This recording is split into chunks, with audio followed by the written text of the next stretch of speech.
പാഴ്നിലത്തെ ഹരിതാപമാക്കിയ പിലിക്കോട് പാടിക്കൽ സ്കൂളിന്റെ മികവിന് സംസ്ഥാന സർക്കാരിന്റെ അംഗീകാരം. പച്ചത്തുരുത്തുകൾക്ക് നൽകുന്ന മുഖ്യമന്ത്രിയുടെ പുരസ്കാരത്തിന് സംസ്ഥാന തലത്തിൽ 2ാം സ്ഥാനമാണ് GUPS പാടിക്കലിന് ലഭിച്ചത്. This news sponsored by Bioplus Madikkai ജൈവവളം. കോൺടാക്ട് 8547 977188 8547 349188. വിദ്യാലയങ്ങളുടെ വിഭാഗത്തിൽ മികച്ച പച്ചത്തുരുത്തിനുള്ള സംസ്ഥാന തലത്തിൽ 2ാം സ്ഥാനമാണ് പാടിക്കൽ ഗവൺമെന്റ് UP സ്കൂളിന് ലഭിച്ചത്.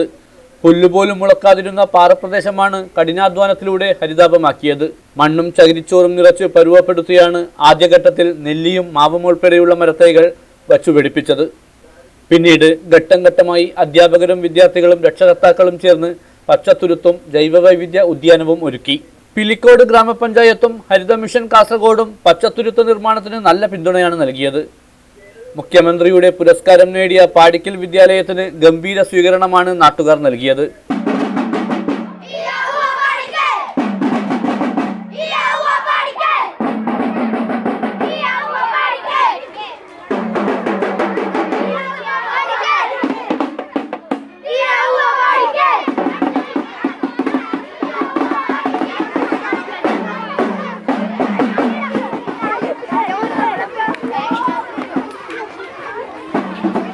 ചെമ്പ്രകാനത്ത് നിന്നും ആരംഭിച്ച സ്വീകരണ ജാഥയിൽ അധ്യാപകരും രക്ഷിതാക്കളും വിദ്യാർത്ഥികളും ഉൾപ്പെടെ നിരവധി പേർ പങ്കെടുത്തു.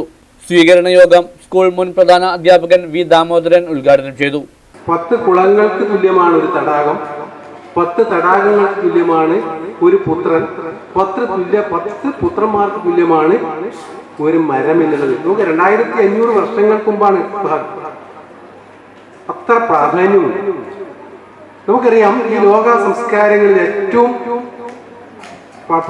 പഴക്കമുള്ള സംസ്കാരം ഒന്ന് സിന്ധുനദിയുടെ സംസ്കാരമാണ്. അതുപോലെ ഉണ്ടായിരുന്ന പല സംസ്കാരങ്ങളും. ആ സിന്ധുനദിയുടെ സംസ്കാരം നശിച്ചു പോയതിനെ കുറിച്ച് ഒരുപാട് ഗവേഷകന്മാർ പല കാര്യങ്ങൾ പറഞ്ഞിട്ടുണ്ട്. അത് ആര്യന്മാരുടെ ആക്രമണമാവാം, കൊടുങ്കാറ്റാവാം, ഇങ്ങനെയൊക്കെ. പക്ഷേ ഈ അടുത്ത കാലത്ത് വന്ന ഒരു പഠനം അത് കാലാവസ്ഥാ വ്യതിയാനമായിരിക്കാമെന്നാണ് പറയുന്നത്. ചടങ്ങിൽ PTA പ്രസിഡന്റ് സതീഷ് കുമാർ അധ്യക്ഷത വഹിച്ചു. C. മാധവൻ, രാധാകൃഷ്ണൻ K, തിബാദാസ് തുടങ്ങിയവർ സംസാരിച്ചു. News bureau, Cheruvathur.